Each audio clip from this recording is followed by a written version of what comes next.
इन बिंदुओं पर इसमें जांच करा सकें। और अगर मुझे ये मिला कि किसी व्यक्ति ने किसी व्यक्ति को, हमारे किसी सरकारी कर्मचारी ने किसी व्यक्ति को गलत रूप से पात्र बनाया है या गलत रूप से अपात्र भी बनाया है, तो उसके खिलाफ भी कार्रवाई हम लोग करेंगे यहाँ पे। इसलिए जो सर्वेक्षण होगा वो बहुत मेहनत से और ईमानदारी से और ट्रांसपेरेंट तरीके से होना चाहिए। तो इन सारी बातों का हम लोग ध्यान रखेंगे।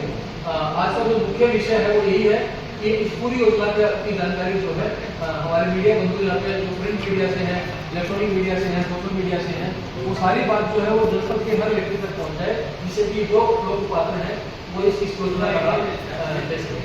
तो मुझे इतना ही कहना था। अगर किसी का कोई सवाल या कोई क्वेश्चन या कोई मीडिया बंधु से कोई बात करना चाहता है तो उस बात को धन्यवाद।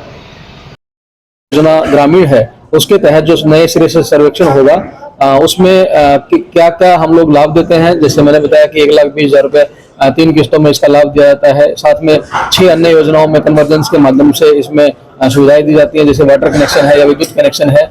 इसके अतिरिक्त ये भी बताया गया है कि जो नए मानक हैं जिनके तहत किसी व्यक्ति को पात्र या अपात्र किया जाएगा, तो 10 नए मानक हैं उनके बारे में बताया गया है। पिछली बार के 13 मानकों से इस बार क्या भिन्न मानक हैं, उनमें क्या क्या डिफरेंस है वो आपको बताए गए हैं। साथ साथ में ये भी एक बैठक मेरे स्तर पे यहाँ पे की गई है। अगली बैठक बीडीओज की अध्यक्षता में ग्राम प्रधानों को बुला के ब्लॉक में की जाएगी और उसके बाद एक बैठक जो है ग्राम सचिव के माध्यम से गांव में ही एक खुली बैठक बुला के ये बैठक की जाएगी, जिससे कि इस योजना के बारे में पूरी जानकारी और जो नई गाइडलाइंस है उनके बारे में पूरी जानकारी जो है वो ग्रामवासियों को दे सकें। आपके माध्यम से भी हम लोग प्रिंट मीडिया, इलेक्ट्रॉनिक मीडिया और सोशल मीडिया और तमाम जो अन्य प्लेटफॉर्म उनके माध्यम से एक एक जनपदवासी को इस योजना के बारे में हम लोग बता रहे हैं। साथ साथ में जो भी सूची फाइनल होगी, सही व्यक्तियों को पात्रता और अपात्रता की श्रेणी में शामिल किया जाए, इसके लिए हमने अपने सारे कर्मचारियों की ट्रेनिंग भी हमने इसमें प्रस्तावित की हुई है।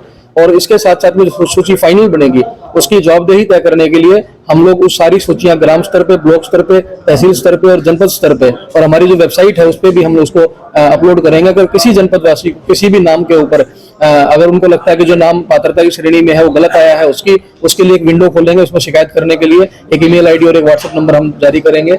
और अगर कोई व्यक्ति छूट गया है, किसी व्यक्ति की जानकारी में कोई व्यक्ति ऐसा है कि उस गांव में ये व्यक्ति बिल्कुल पात्र था और इसका नाम इसमें नहीं दिख रहा है मुझे, तो उसकी सूची भी हमको डिटेल बढ़ा के ईमेल पे या व्हाट्सएप पे भेज सकता है, जिससे कि हम पुनः दूसरी टीम के माध्यम से उसकी जांच कराएंगे। हम ये सुनिश्चित करेंगे कि हमारे जनपद संत कबीर नगर में कोई भी व्यक्ति इस योजना से वंचित न रह जाए।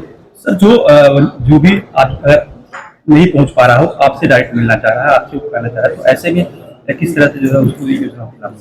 देखिए, मुझे लगता है कि कोई भी व्यक्ति जिसको अगर मुलाकात की बात है तो जनता दर्शन जो सुबह होता है सब लोग उसमें आते ही हैं और अपनी बात आके कह सकते हैं। इसके साथ साथ में जो अगर वो गांव स्तर की बात है या ब्लॉक स्तर की बात है, तहसील स्तर की बात है, तो वहां पे भी अपनी बात जाके कह देते हैं। मुझे लगता है कि आज के जमाने में सोशल मीडिया भी एक अच्छा माध्यम है जिसके माध्यम से लोग आके अपनी बात कह सकते हैं। ठीक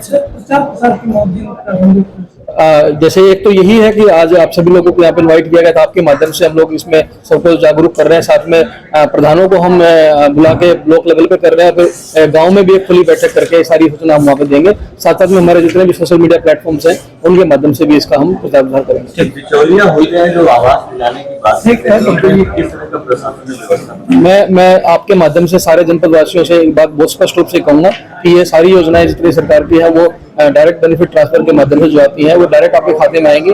ना तो किसी लाभ को पाने के लिए, ना किसी ऐसे व्यक्ति के लालच में आने की आवश्यकता आपको है कि कोई व्यक्ति कहे कि आप कोई पैसे की मांग करता है कि हम यह लाभ आपको दिला देंगे। इस प्रकार के किसी बिचौलिए या किसी इस प्रकार के दलालों के चंगुल में फंसने की कोई आवश्यकता नहीं है। आपकी जो भी बात है, अगर आप पात्र होंगे तो आपको लाभ दिया जाएगा और अगर आप अपात्र होंगे तो आपको किसी भी माध्यम से कोई लाभ नहीं दिया जाएगा।